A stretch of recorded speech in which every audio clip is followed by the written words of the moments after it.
mendarat kedih Singapura. Yang Singapura awaknya ni mendarat. Yang ek Libya aja muntun si kurung biasalah ataupun si kurung 8. Yang masali mendarat awaknya na dipipeng $200 sapo le Muammar Gaddafi. Nah, ide di Libya. Yang dipipeng ke makan. Tapi terus kedih di mendarat Singapura dikolek peng Mamandum le Malik Mahmud. Dipegah pengnya yang dijok le Muammar Gaddafi nak ke peng untuk keperjuangan Aceh. Perhatikan peng untuk jajan makan minum para ek Libya. Tapi dipengen le Malik Mahmud ki dawaknya. Nyok kebuka bacut. Kepkara Ishak Daud. Ishak Daud siapa? Nandu siapa Ishak Daud? Yang poh Ishak Daud di Malik Maut. Behanan itu siapa? Pakon di poh si Malik Maut. Nandu kan? Tengku Ishak Daud masanya gotnya ketua keuangan seluruh Aceh.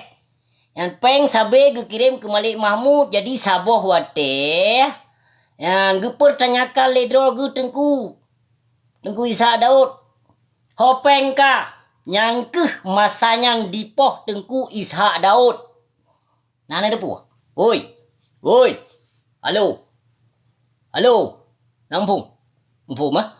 Yang petun kali habusi pegah. Tahun 2016 petun 2017. Kali lun pesampo. Cuak-cuaknya mandung termasuk Timran Pathe. Yang Timran Pathe yang cuak yang. Cuak menyerah tahun 2002. Nang depu. Ngontoh menyerah. Nak aku pegah ngontoh di menyerah. Nang depu ngontoh menyerah. Kita nyong dia. Yang ngembang leman uleh pulau. Kita nyong dia. Naik menyerah. Kita nyong dia. Hoi ba. Yang petun pilung pegah. Yang kita taruh mata pancuri tujuh. Pegah itu tuduh lun pegah main kereta pancuri ni tu. Ternyata memandu mua keji. Mua kureji. Pegah busi ni Jawa dia nak bujenda. Ya ceh nak busi ngatin. Ternyata mua kureji. Hepa Ketua Bang Ser. Ketua Bang Ser ni deh. Pak Lulus Al-Azizah. Menanci pegah busi anak lah habis selum Hana timang bisalum. Tahu hana timang bisalum. Panglima Haji ya. Tahu yang main deketer? Itu doh busi main deketer dia. Busi mengiki bantan deketer dia. Tapi binatangnya yang main deketer. Tahu yang pancuri? Yang ketimran pasir yang pasirnya yang pancuri. Yang pancuri yang timrannya. Hana betul ilung mandung nak catat di sini. Mandung nak catat. Baik nak kemo yang mandung nak catat di sini itu.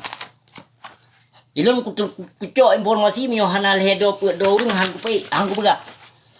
Mio urung jo informasi balun yang moden tido 2 drol lehedro baru lun trimong apabila saban. Mio hana saban kutena awawanya. Nyamban tiput abu.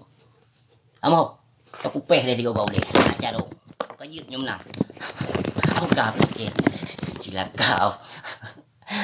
Bukan yuna lu. Trimong nasi beri data cidram dua apa? Jadi si gotu lo kemah pada urung dono mandung yang nak tepeh perasaan hati urung dono lo kemah beri dadak belapang hati menansit belapang hati lun pemah urung dono kadang nak lun meliku pihana bupu tetap lahir batin dunia akhirat lun pemah kebangsa dro mamandum bahpun yang lun pri ataupun yang hana lun pri siap lun pemah dunia sampo akhirat. Pukajit nyumunan timong nasih pajan-pajan mantong tak sambung lom kembali kepada Syedalun kelompok-kelompok pengkhianat partai bek keri ati be yang bek keri ati nalom le rahasia mantong balun kon hana jai tan mantong jai tengku ada rebu-rebu tu aku menengok kan le tan mantong rahasia yang ingin ku sampaikan tema-tema be pre Pukajit nyumunan timong nasih Assalamualaikum.